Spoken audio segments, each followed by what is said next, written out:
Doctor इरशाद खानम और आप सभी लोग देख रहे हैं आपकी अपनी यूट्यूब चैनल आइला टॉक्स। आज हम बात करेंगे समीक्षा यानी कि पुनर्विचार याचिका, जिसको कोई रिव्यू पिटीशन भी कहा जाता है। ये क्या होती है और किन परिस्थितियों में इनको लागू किया जाता है, कौन सी न्यायालय इनका विचारण करती है। समीक्षा याचिका को समझने से पहले हम समीक्षा शब्द को समझते हैं। समीक्षा दो शब्दों से मिलकर बना है, सम और ईशा। सम का मतलब होता है अच्छी तरह से, ईशा का मतलब होता है देखना। इस तरह से समीक्षा का अर्थ होता है किसी भी विषय वस्तु के गुण दोष का अच्छी तरह से विवेचन करना, छानबीन करना, जांच पड़ताल करना। इसे कहा जाता है समीक्षा। संविधान के अनुच्छेद 141 की अगर हम बात करें तो संविधान के अनुच्छेद 141 के तहत सुप्रीम कोर्ट के फैसले संपूर्ण देश का कानून बन जाते हैं और उनके खिलाफ अपील का कोई प्रावधान नहीं है। लेकिन फिर भी अगर फैसले में कोई गलती है या टाइपिंग मिस्टेक है या फिर तथ्यात्मक गलती है तो उसे सुधारने के लिए अनुच्छेद 137 के तहत रिव्यू पिटीशन या पुनर्विचार याचिका दायर की जा सकती है। सुप्रीम कोर्ट का जो फैसला होता है वो पूरे देश पर बंधनकारी होता है, लेकिन चूंकि सुप्रीम कोर्ट में बैठा हुआ जज जो है वो भी एक मनुष्य होता है, मानव होता है, इंसान होता है और उससे भी कुछ गलतियां हो सकती हैं, चाहे वो प्रिंटिंग की मिस्टेक हो, टाइपिंग की मिस्टेक हो या कोई फैक्ट की गलती हो। तो इसको सुधारने का भी मौका भारत के संविधान ने दिया है अनुच्छेद 137 के अंतर्गत, और इसको सुधारने के लिए जो याचिका लगाई जाती है उसी को पुनर्विचार याचिका कहते हैं कि न्यायालय अपने दिए गए निर्णय पर पुनः विचार करे, यानी कि फिर से एक बार विचार करे। समीक्षा याचिका यानी कि रिव्यू पिटीशन क्या है? संविधान के अनुसार सर्वोच्च न्यायालय द्वारा दिया गया निर्णय अंतिम निर्णय होता है।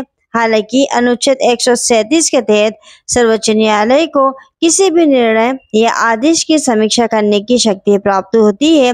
इसका कारण यह है कि किसी भी मामले में सर्वोच्च न्यायालय द्वारा दिया गया निर्णय भविष्य में सुनवाई के लिए आने वाले मामलों के संदर्भ में निश्चितता प्रदान करता है। समीक्षा याचिका में सर्वोच्च न्यायालय के पास ये शक्ति होती है कि वह अपने पूर्व के निर्णयों में निहित स्पष्टता का अभाव तथा महत्वहीन आशय की गुण त्रुटियों की समीक्षा कर उसमें सुधार कर सके। यानी समीक्षा याचिका में सर्वोच्च न्यायालय के पास क्या पावर होती है कि वो अपने दिए गए निर्णय में अगर कोई ऐसी चीज है जिससे कि उसका फैसला स्पष्ट रूप से नजर नहीं आ रहा हो, तो उस स्पष्टता का अभाव हो या उसका जो आशय है वो महत्वहीन हो, तो या कोई ऐसी छुपी हुई गुण त्रुटियां हो, तो वो उनमें उसकी समीक्षा करेगा और फिर उसमें सुधार करेगा।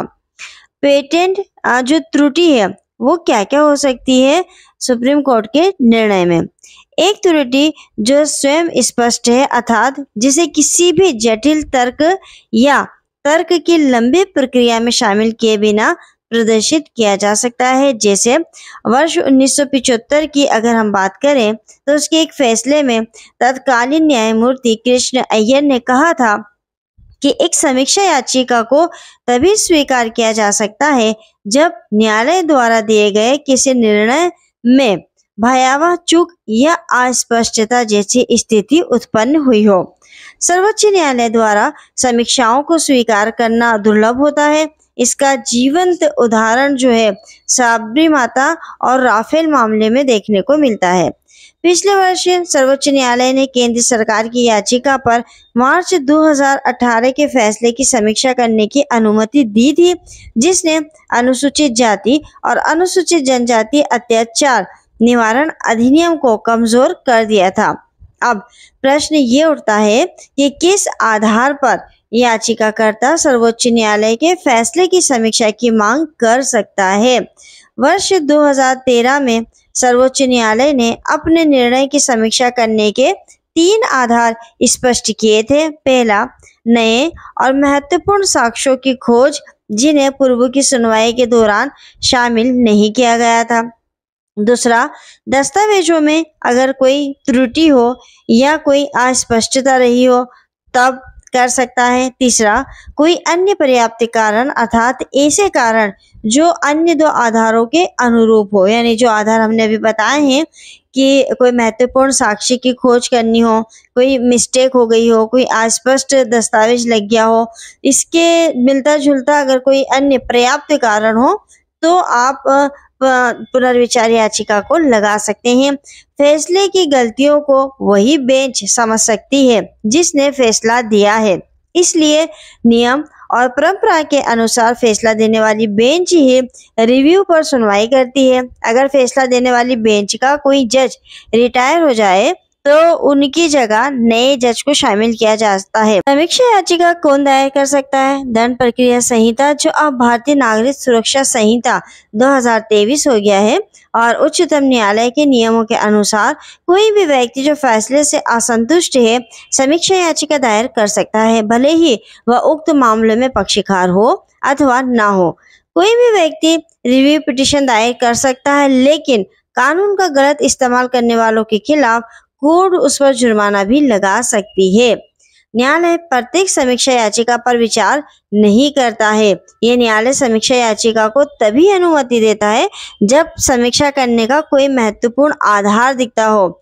सर्वोच्च न्यायालय अपने पूर्व के फैसले पर अडिग रहने के लिए बाध्य नहीं होता है। सामुदायिक हितों और न्याय के हित में वह इससे हटकर भी फैसले कर सकता है। संक्षेप में हम ये कहें कि सर्वोच्च न्यायालय एक स्वयं सुधार संस्था है। उदाहरण के तौर पर हम केशवानंद भारती मामले को देख सकते हैं, जिसमें सुप्रीम कोर्ट ने अपने पूर्व के फैसले गोलकनाथ मामले से हटकर फैसला दिया था। समीक्षा याचिका पर विचार करने के लिए न्यायालय द्वारा अपनाई जाने वाली प्रक्रिया क्या होती है? उच्चतम न्यायालय द्वारा निर्मित वर्ष 1996 के नियमों के अनुसार समीक्षा याचिका निर्णय की तारीख के 30 दिनों के भीतर दायर की जानी चाहिए।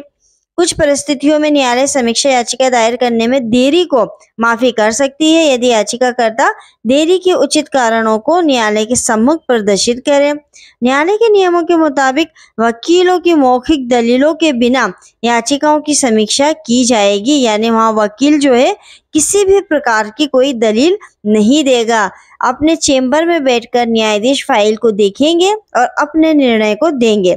समीक्षा याचिकाओं की सुनवाई उन न्यायाधीशों द्वारा भी की जा सकती है जिन्होंने उन पर निर्णय दिया था।